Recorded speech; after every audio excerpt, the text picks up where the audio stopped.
I just put that up because I don't know why.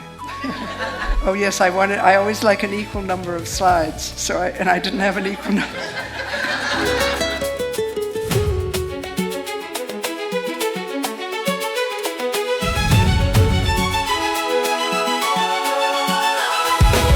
About the official view of astrology. Jesus, is that you calling again?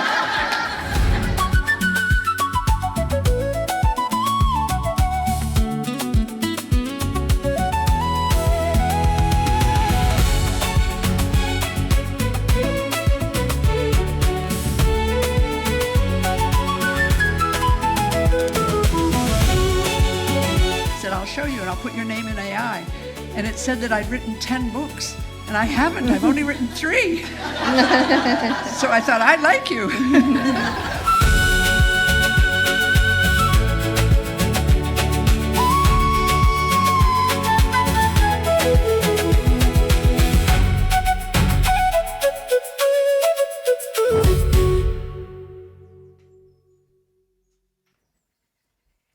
Hi world, I'm back from shifts, and as you can hear, my voice is totally buggered. It's all the talking and the singing and the dancing, and any videos you see of me on the dance floor at the karaoke session wasn't me, it was AI generated, honest, right? Apart from that, yeah, it was a great event, and a number of you have said to me, we paid for replays, where's the replays? And it's like, they're going to be with you within 24 to 48 hours now, if they're not with you already. And for those of you who've also said, can I get the replay? Can I watch it after the event? If you look in the box below, you'll find details of how to be able to get the 2026 videos from Shifts Happen 2, and also the 25 videos from Shifts Happen, and possibly even the bundle of them all together, along with the Sacred Geometry of the Solar System from one of the mini shifts we did, plus a PDF of Nick Campion's wonderful session on the ascent of the soul through the planets. That's all in the details below. Now, June 2026.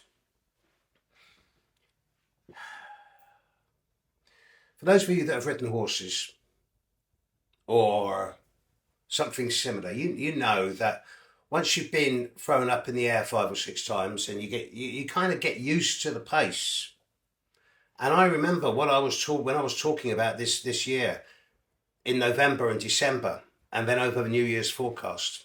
And I say it's going to be a bonkers year. It's going to be crazy. And now we've had all the crazy eclipses and all the full moons and new moons in the same degrees of the end of last year and the start of this year. We've had the Saturn-Neptune conjunction, although the results are still coming in. We've had the 7-planet lineup in Aries, and the results of that are still ongoing. And just a few days ago, we had the Mars square Pluto, and with a beautiful grand trine in it. And now here we are at June. So where does that leave us? The world's in a very different place to where it was 5 months ago. As practicing astrologers, and I've gone on record in the last few days in a number of different interviews where I've been a little bit, not skeptical, but cynical of a considerable number of people that call themselves astrologers, because there's a lot of people who are very, very knowledgeable about astrology out there in the world. But unless they're historians of astrology, there are many people who call themselves astrologers who aren't, because if you can't do readings, or you don't do readings, you're not an astrologer. My friendly peacock in the back garden is agreeing with me on that one.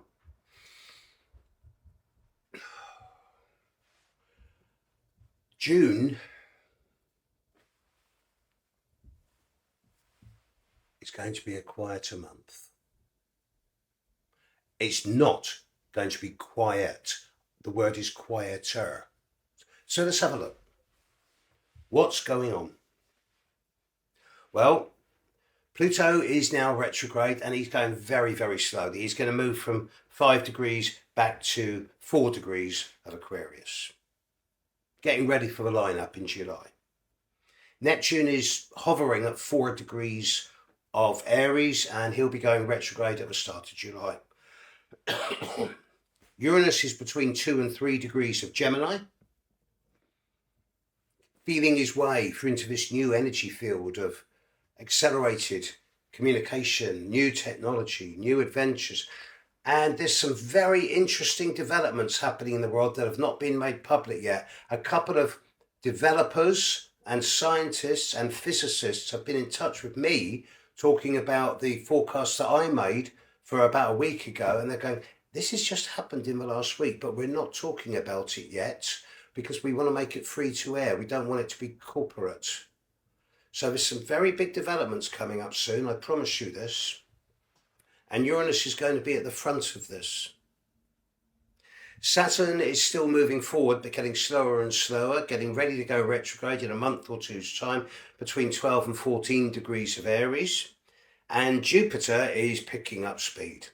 Jupiter this month is between 24 degrees of Cancer and 0 degrees of Leo. So none of the outer planets are actually interacting directly with each other. Yes, Neptune sextile Pluto, Uranus trine Pluto, Uranus sextile Neptune.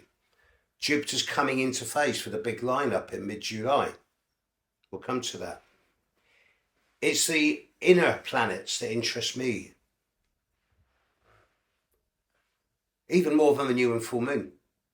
The new moon this month is on the 15th of June and it's taking place at 3:54 a.m. UK time and it's taking place at 24 degrees of Gemini, which is not actually impacting significantly on any planet in the sky.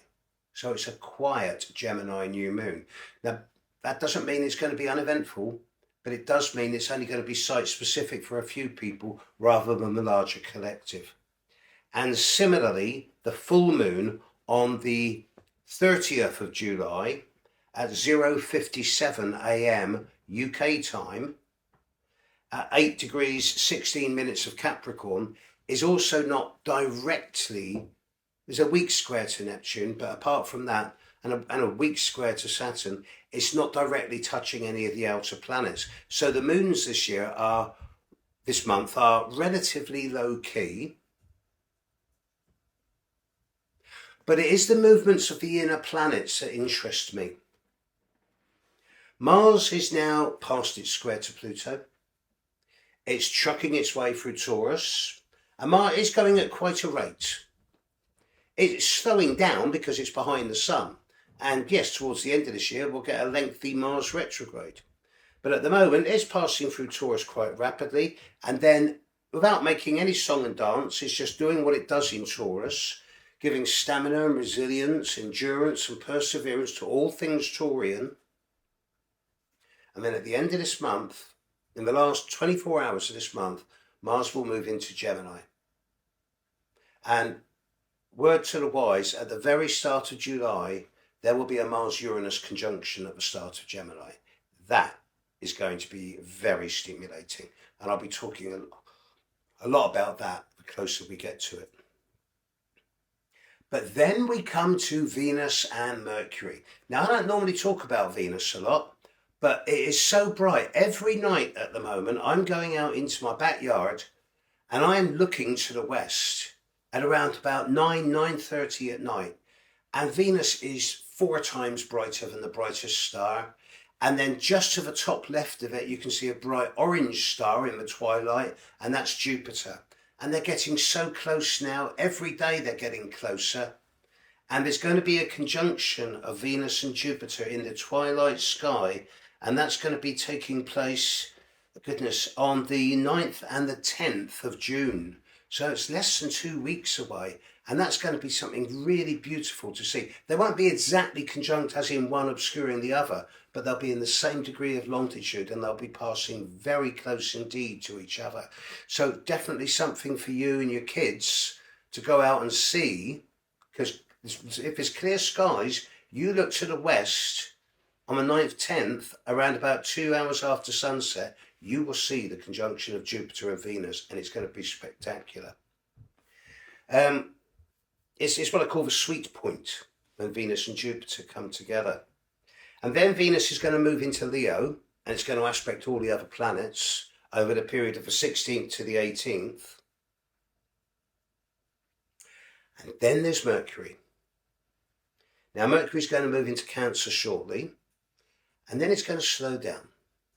And you know what I'm going to say next, so you might as well hang on, because here it comes. On the 29th of June, Mercury will go retrograde. And it will move backwards, and during the big lineup in early mid-July, Mercury will be retrograde for the vast majority of it, only standing still and going forward again around the 16th of July. Now, this Mercury retrograde isn't a major one. It's not going to affect everyone. In fact, it's only going to affect a few people.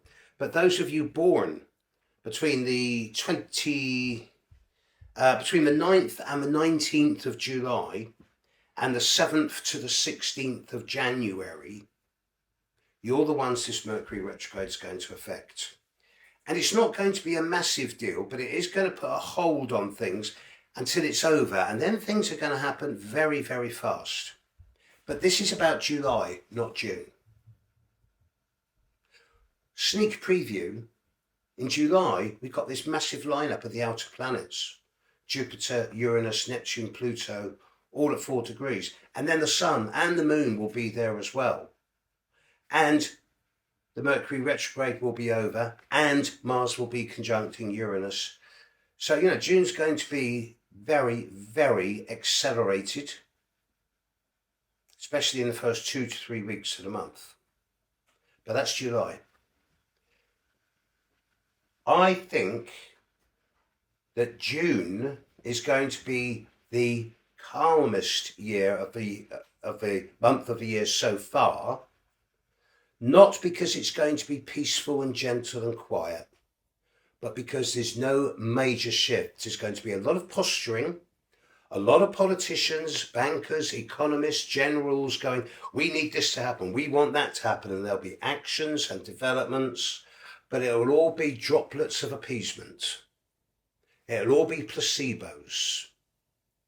The real actions coming in the first 2 to 3 weeks of July.